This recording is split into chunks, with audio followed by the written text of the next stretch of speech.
അല്ല, നിങ്ങളെ കൂടെ ഇരിക്കുന്ന ഒരാളുണ്ട്. 18 വർഷമായി ഞാൻ ഇതിൽ ഒരു പൊങ്ങച്ചം പറയണ്ടേ, 18 വർഷമായി ഞാൻ ഫീൽഡുണ്ട്, എനിക്ക് സിനിമ എന്താണെന്ന് അറിയാമെന്ന്. ഈ ചെയ്ത മനുഷ്യന്റെ സിനിമ പൊട്ടി നാറിയതാണ്. ഇത്രയൊക്കെ വിവരമുള്ള ആളുകളുടെ സിനിമ എന്തുകൊണ്ട് പരാജയപ്പെടുന്നു? എത്ര പൈസയുടെ നഷ്ടം ഉണ്ടായി ആ നിർമ്മാതാവിന്? നിങ്ങൾ പറയുന്നുണ്ടല്ലോ നിങ്ങൾക്ക് നല്ല സിനിമ അറിയാതെ, എങ്കിൽ നീ കാണിക്കേ. വെറുതെ നാക്കൊണ്ട് കോമിട്ട് വരച്ചുകൊണ്ട് കാര്യമില്ല. സന്തോഷ് പണ്ഡിറ്റ് പ്രൂവ് ചെയ്ത് കഴിഞ്ഞു. വെറും 5 ലക്ഷം രൂപയ്ക്ക് 105 പുതിയ താരങ്ങൾ വെച്ച് സൂപ്പർ ഹിറ്റ് ഉണ്ടാക്കാമെന്ന് ഞാൻ തെളിയിച്ച ഒരു വ്യക്തിയാണ്. എന്റെ മുന്നിൽ ഒന്നുമല്ലാത്ത ഒരാൾ അങ്ങനെ സംസാരിക്കരുത്. ഒരു ഇന്ത്യൻ പൗരനാണ്. അയാൾക്ക് ഇതുപോലെയുള്ള ആഭാസ തരത്തിലുള്ള ഡ്രസ്സുകളൊക്കെ ഉപയോഗിക്കാനുള്ള സ്വാതന്ത്ര്യം ഭരണഘടന കൊടുത്തിട്ടുണ്ട്. അയാൾ തുണിയില്ലാതൊന്നും അല്ലല്ലോ നിൽക്കുന്നത്. അപ്പോ അത് അയാളെ സംബന്ധിച്ചിടത്തോളം അയാളുടെ ഏറ്റവും ഇഷ്ടപ്പെട്ട വേഷം അതാണ്. അയാൾ കുളിക്കാൻ പോകുമ്പോഴും അത് തന്നെ ഇടുന്നത്. എനിക്ക് മനസ്സിലാവാത്ത ശ്രീ നിഷാദ്, നിങ്ങൾ എല്ലാവരും പറഞ്ഞുകൊണ്ടിരിക്കുന്നത് സന്തോഷ് പണ്ഡിറ്റ് എന്ന വ്യക്തി, അദ്ദേഹത്തിന്റെ പെരുമാറ്റം, അദ്ദേഹത്തിന്റെ അഭിനയം എന്നൊക്കെയാണ്. നമ്മൾ ചർച്ചയ്ക്കെടുത്തത് ഈ സിനിമ എന്തുകൊണ്ട് നമുക്ക് അവഗണിക്കാൻ പറ്റുന്നില്ല എന്നാണ്. അവഗണിക്കാൻ പറ്റുന്നില്ല എന്ന് വെച്ചാൽ ഒരു ചർച്ചയല്ല പോലും. പ്രേക്ഷകർ തന്നെ പറഞ്ഞു കഴിഞ്ഞാൽ ഇവർ എന്തുകൊണ്ടാണ് സിനിമ കണ്ടതെന്ന് അവർ പറഞ്ഞു കഴിഞ്ഞു. തെറി വിളിക്കാൻ കിട്ടുന്ന ചാൻസ് എന്റെ ഒരു സുഹൃത്തോട് എന്ന് പറഞ്ഞു, ഞങ്ങൾ ഫുൾ ടൈം 3 മണിക്കൂർ തെറി വിളിക്കായിരുന്നു.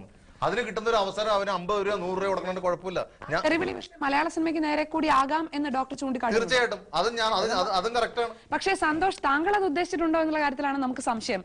മുഖ്യധാരാ സിനിമയോടുള്ള വെല്ലുവിളി എന്നൊക്കെ കേട്ട് താങ്കൾ തന്നെ ഞെട്ടുന്നുണ്ടോ? താങ്കൾ എപ്പോഴെങ്കിലും മനസ്സിൽ ചിന്തിച്ചിട്ടുള്ള കാര്യമാണോ ഇത്? ഒരു ഞെട്ടലുമില്ല. അല്ല, ഞാൻ പറയട്ടെ, ഇവർക്ക് ഒരു കലാകാരൻ എന്ന വാക്കിന്റെ അർത്ഥം ഇവർക്ക് അറിയില്ല. തിയേറ്ററുകളിൽ സിനിമയാണ് വരുന്നത്, സിനിമ കാണാനാണ് ആളുകൾ വരുന്നത്. കാണാൻ കുറച്ച് ആളുകളെ അങ്ങോട്ട് കൊണ്ടുവരിക. ആദ്യം അവഗണിച്ച തിയേറ്ററുകൾ പോലും ഇപ്പോഴെടുത്തു. ഈ കുറ്റം പറയുന്ന ചില മുഖ്യധാര സിനിമാ പ്രവർത്തകർ തന്നെ അദ്ദേഹത്തിന്റെ അടുത്ത് നിന്ന് സിനിമ വിതരണത്തിനെടുക്കാൻ തയ്യാറാണെന്ന് അറിയിച്ചു എന്നുള്ള വാർത്തകൾ ഇപ്പോൾ വന്നുകൊണ്ടിരിക്കുന്നുണ്ട്. എന്തോ ഒന്ന്, അത് നല്ലതാണെങ്കിലും ചീത്തയാണെങ്കിലും എന്തോ ഒന്ന് സംഭവിക്കുന്നുണ്ട്. അത് എന്താണെന്ന് കണ്ടുപിടിക്കേണ്ടതും പറയേണ്ടതും നിങ്ങളാണ്. ഇത്രയും ഹൈപ്പ് ഈ സിനിമയ്ക്കും ഈ ആൾക്കും കൊടുത്തത് മീഡിയയാണ്. തിയേറ്ററിൽ പോയി കണ്ടത് മീഡിയ അല്ല. മീഡിയയുടെ ഒരു അവഗണിക്കാൻ പറ്റാത്ത ഒരു സാന്നിധ്യമുണ്ട്. മീഡിയ സപ്പോർട്ട് ഇല്ലാതെ ആർക്കും ഈ വന്ന കാലത്ത് നിൽക്കാൻ പറ്റത്തില്ല. എങ്ങനെയാണ് ഈ കൃഷ്ണൻ രാധയും ഒരു സിനിമയായതും തിയേറ്ററിലെത്തിയതും പ്രേക്ഷകർക്ക് മുന്നിലെത്തിയതും? എന്നെ ദയവ് ചെയ്ത് ഒരു ശത്രുവായി കണക്കാക്കണ്ട. ഞാൻ ഇതിലൊക്കെ മെമ്പർ ആവാൻ ഞാൻ റെഡിയാണ്. ഇപ്പോൾ തന്നെ ഞാൻ അമ്മയുടെ ഒരു ഭാരവാഹിയുമായിട്ട് സംസാരിച്ചു. അപ്പൊ അവര് പറഞ്ഞു 3 സിനിമ കഴിഞ്ഞാൽ മെമ്പർ ആവാം. ഞാൻ അതേപോലെ തന്നെ ഞാൻ മറ്റുള്ള സംഘടനയിൽ മെമ്പർ ആവാൻ തയ്യാറാണ്. എന്നെ ഒരു രീതിയിലും എന്നെ ശത്രുവായി കണക്കാക്കുകയും ഞാൻ മെമ്പർ ആവാൻ പോയ കഥകളൊക്കെ മാറ്റിവെച്ച് എന്നെ ഇയാൾ മെമ്പർഷിപ്പ് ഒന്നും ഇല്ലാതെ ഇയാൾ ചെയ്യുന്നു, 100 പുതിയ ആളുകൾ വരുന്നു, അതുകൊണ്ട് നമുക്കൊക്കെ പണിയില്ലാതെ വീട്ടിലിരിക്കേണ്ടി വരും, എങ്ങനെയെങ്കിലും നശിപ്പിച്ചോ ഈ ചങ്ങാതിനെ. അയാൾ 5 ലക്ഷം 10 ലക്ഷത്തിന് സിനിമ ചെയ്ത് കഴിഞ്ഞാൽ ഇനി നിർമ്മാതാക്കളൊക്കെ ലോ ബഡ്ജറ്റ് സിനിമ. ഒരു കാര്യം കൂടി സന്തോഷ് പണ്ഡിറ്റ്, ഈ സിനിമ കണ്ടിട്ട് മലയാള സിനിമയിൽ നിന്ന് ആരെങ്കിലും താങ്കളെ വിളിച്ചിട്ടുണ്ടോ? എത്രയോ നടന്മാരും എത്രയോ സാങ്കേതിക വിദഗ്ധരും എന്നെ വിളിച്ചിട്ടുണ്ട്. വളരെ നല്ല അഭിപ്രായം പറയുകയും ചെയ്തിട്ടുണ്ട്. ഒരു 2 പേരുടെ പേരൊന്ന് വെളിപ്പെടുത്താൻ പ്രയാസം ഉണ്ടാവോ? സലീം കുമാർ സാറിന്റെ ധൈര്യത്തിൽ പറയാം. അദ്ദേഹം ജീവൻ ടിവിയില് ഈ വിഷയം പറയുകയും ചെയ്തു. ശരിക്കും സന്തോഷ് പണ്ഡിറ്റാണ് ഇപ്പോഴത്തെ സൂപ്പർ സ്റ്റാർ എന്ന് വരെ അദ്ദേഹം പറഞ്ഞു. എനിക്ക് അദ്ദേഹത്തെ ഇഷ്ടം. താങ്കളെ വിളിച്ചോ എന്നാണ് ചോദിച്ചത്. താങ്കളെ വിളിക്കുകയും താങ്കളോട് നേരിട്ട് സംസാരിക്കുകയും ചെയ്തിട്ടുണ്ടോ? എന്നെ വിളിച്ചിരുന്നു. അദ്ദേഹം എന്നെ വിളിച്ചിരുന്നു, എന്നോട് നന്ദി പറയുകയും ചെയ്തു. നല്ലൊരു ഫിലിമാണെന്നും പറഞ്ഞു. പിന്നെ അതേപോലെ ഞാൻ പറയുന്നു, ഇപ്പൊ നേരത്തെ സഹോദരങ്ങൾ അവിടെ ഭയങ്കര സിനിമയെ പറ്റി വളരെ ആധികാരികമായിട്ട് പറയണ്ടേ. ഇവർ അവിടെ ചർച്ചയിൽ പങ്കെടുക്കുന്ന ആളുടെ സിനിമയെ പൊട്ടി നാറിയ ആളാണ്. എന്നിട്ടാണ് അയാൾ നല്ല സിനിമ എന്താണെന്ന് നമ്മളെ പഠിപ്പിച്ചിരുന്നത്. പോട്ടെ, ഞാൻ ഹിറ്റ് സിനിമയുടെ മേക്കറാണ്, പോട്ടെ, അത് വിട്ടേക്ക്. എനിക്കൊന്നേ പറയാനുള്ളൂ, എന്റെ സിനിമ കാണാൻ ആളുണ്ടെങ്കിൽ ഞാൻ സിനിമ നിർമ്മിച്ചിരിക്കും. ഇവിടുത്തെ അമ്മയെ ഏത് സംഘടനയിലും ഞാൻ മെമ്പർ ആവാൻ തയ്യാറാണ്.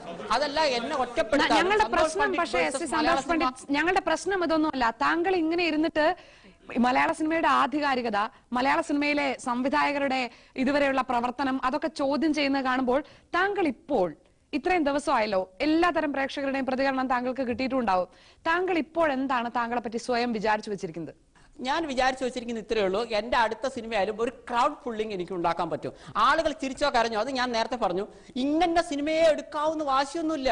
ഒരു ഇന്ത്യൻ പൗരൻ എന്ന രീതിയിൽ എനിക്ക് സിനിമ എടുക്കാം. അത് ഇവിടുത്തെ ഇന്ത്യൻ സെൻസർ ബോർഡ് എനിക്ക് തന്നു കഴിഞ്ഞാൽ ഞാൻ സിനിമ എടുത്തിരിക്കും. ഇഷ്ടമുള്ള പുതിയ മനസ്സുള്ള കണ്ടാൽ മതി. അതിൽ ഫോക്കസ് ഔട്ട് ഉണ്ടാവും, അതുണ്ടാവും, ഇതുണ്ടാവും. എനിക്ക് അത്രയ്ക്കുള്ള വിവരമേ ഉള്ളൂ. ഇഷ്ടമുള്ള കണ്ടാൽ മതി. എന്റെ അടുത്ത സിനിമയും വരും, അത് സൂപ്പർ ഹിറ്റ് ആവുകയും ചെയ്യും. ഇവിടെയുള്ള ഒരു ചൊറിഞ്ഞ് നടക്കേണ്ട ഒരു ചൊറിഞ്ഞ് തന്നെ നടക്കേണ്ടി വരും. ഈ സിനിമ എന്താണ് അർഹിക്കുന്നത്? ഈ സിനിമ അർഹിക്കുന്നതെന്ന് പറഞ്ഞാൽ യഥാർത്ഥ സാധനം ചവിട്ടുകൊട്ടയിലാണ്, വേറെ ഒന്നുമല്ല. പിന്നെ ഞാൻ പറഞ്ഞല്ലോ, ഞങ്ങൾ ഉൾപ്പെടെയുള്ള സിനിമാ പ്രവർത്തകരുടെ ഭാഗത്ത് നിന്ന് വീഴ്ചകൾ ഉണ്ടായിട്ടുണ്ട്. ഇത് സ്വാഭാവികമായി വിമർശനത്തോടു കൂടി കേരളത്തിലെ പ്രബുദ്ധരായ യുവജനങ്ങൾ ഈ സിനിമ കണ്ട് തെറി വിളിച്ച് ഞങ്ങൾക്ക് തരുന്ന ഒരു എന്താ പറയാ വാണിംഗ് ആണ്. പ്രേക്ഷകർക്ക് ഇങ്ങനെ ഒരു അവസ്ഥ ഉണ്ടാക്കാതിരിക്കാനുള്ള ബാധ്യത പ്രേക്ഷകർ വിശ്വസിക്കുന്ന ചലച്ചിത്ര പ്രവർത്തകർക്കുണ്ട്. നിങ്ങളത് എങ്ങനെ കൈകാര്യം ചെയ്യാൻ ഉദ്ദേശിക്കുന്നത്? എനിക്ക് പറയാനുള്ള സാധനം, എനിക്ക് ഈ വരുന്ന പിള്ളേരോട് ഇവരോട് എല്ലാവരും പറയാൻ ഒറ്റ കാര്യമുള്ളൂ. ഇതുപോലൊരു അവസ്ഥയിലാണ് കന്നഡയിൽ കന്നഡ പടം ഇല്ലാണ്ടായത്. മഹാരാഷ്ട്രയിൽ അവിടുത്തെ മറാഠി ചിത്രങ്ങൾ ഇല്ലാതായത്. കാരണം ഇപ്പൊ തന്നെ നമ്മളെ തമിഴ്നാട് കയറി ഭരിച്ചുകൊണ്ടിരിക്കുകയാണ്. ഇപ്പൊ തന്നെ ദീപാവലിക്ക് ഇവിടെ 3 പടങ്ങൾ. സത്യം എനിക്കൊക്കെ വളരെ വിഷമമായിരുന്നു. ഇപ്പൊ എല്ലാം അടക്കി വാഴുന്നത് തിയേറ്ററുകാരാണ്. അവർ മലയാള സിനിമ കളിക്കില്ല എന്ന് പറയുന്നു. നാളെ അവർ പറയാണ് സന്തോഷ് പണ്ഡിറ്റിനെ പോലുള്ള ആൾക്കാരുടെ പടം മാത്രം കളിക്കോളൂ എന്ന് പറഞ്ഞാൽ ഞങ്ങൾ നിസ്സഹായരാണ്. പിന്നെ എന്റെ ഒരു ടെൻഷൻ എന്ന് വെച്ചാൽ ഇപ്പൊ ഒന്ന് കേറി പച്ച പിടിച്ചൊക്കെ വരണുള്ളൂ. അപ്പൊ അതുകൊണ്ട് ആ ഒരു ടെൻഷനും കൂടി ഉണ്ട് എന്ന് കൂട്ടിക്കോളൂ. സ്തുതിയും നിന്ദാസ്തുതിയും തമ്മിൽ വേർതിരിച്ചറിയാൻ പറ്റാത്ത ഒരു അവസ്ഥ വരിക എന്ന് പറയുന്നതാണ് ഏറ്റവും അപകടകരമായിട്ടുള്ള സ്ഥിതി. സന്തോഷ് പണ്ഡിറ്റ് കുറച്ചത് കാണിക്കുന്നുണ്ട്. പക്ഷെ എനിക്ക് തോന്നുന്നു മലയാള സിനിമയിൽ ഇത് വ്യാപകമായിട്ടുള്ളൊരു രോഗമാണ്. ഇത് ശ്രദ്ധിക്കേണ്ട ഒരു കാര്യമാണ്. ഇപ്പൊ സന്തോഷ് പണ്ഡിറ്റിന്റെ തന്നെ ട്രെയിലർ അല്ലെങ്കിൽ സിനിമാ ഭാഗത്തു നിന്നുള്ളൊരു കോട്ട് വെച്ച് കഴിഞ്ഞാൽ വാല് കൊണ്ട് നാണം മറയ്ക്കാനാവില്ല. പക്ഷെ അതിനോട് ചേർത്ത് തന്നെ നമ്മൾ പറയേണ്ടി വരും, എങ്ങാണ്ടൊരിടത്ത് ആല് മുളച്ചു കഴിഞ്ഞാൽ അത് തണലും ആവില്ല. ഇപ്പൊ സ്കൂളിലിരിക്കുക ഒരു പ്രാന്തനങ്ങ് കാണിച്ചു പോയാൽ നമ്മൾ എന്ന് പറയും. അവന്റെ വിചാരം എന്തോ അവന്. അതിനാണ് ശ്രീ സന്തോഷ് പണ്ഡിറ്റ് മറുപടി പറഞ്ഞത്, അങ്ങനെയാണെങ്കിൽ നിങ്ങൾ അതേ അർഹിക്കുന്നുള്ളൂ എന്ന്.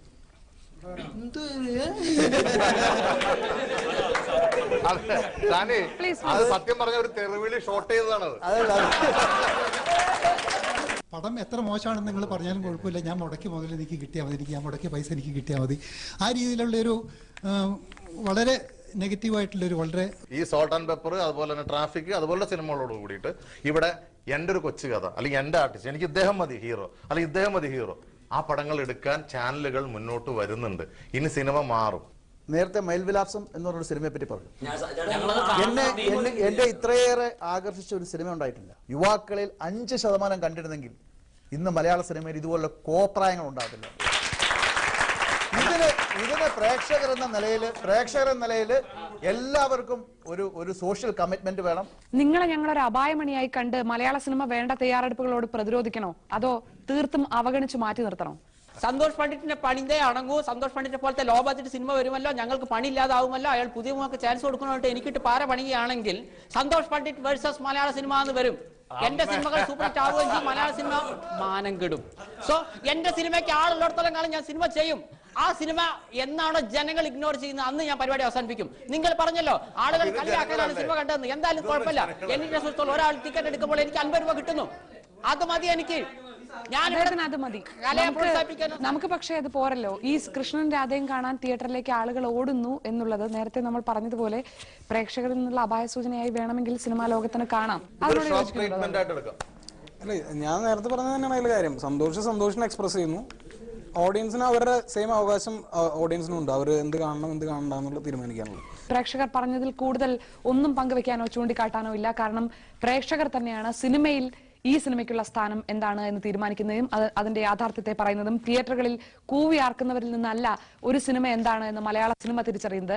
എന്തു തന്നെയാണെങ്കിലും മലയാള സിനിമയുടെ ഭാഗമല്ല, മലയാള സിനിമ ഇത് കണക്കാക്കുന്നില്ല എന്ന് പറഞ്ഞാലും ചെറുതായെങ്കിലും എവിടെയോ ആത്മവിശ്വാസത്തിന് ഉലച്ചിൽ തട്ടുന്ന ഒരു തട്ട് കൃഷ്ണനും രാധയും നൽകുന്നുണ്ടോ എന്ന ചോദ്യം മാത്രമാണ് ബാക്കിയാവുന്നത്. ചർച്ചയിൽ പങ്കെടുത്ത എല്ലാ അതിഥികൾക്കും നന്ദി. ഇന്നത്തെ നിയന്ത്രണ രേഖ എവിടെ പോകണമെന്ന് നമസ്കാരം.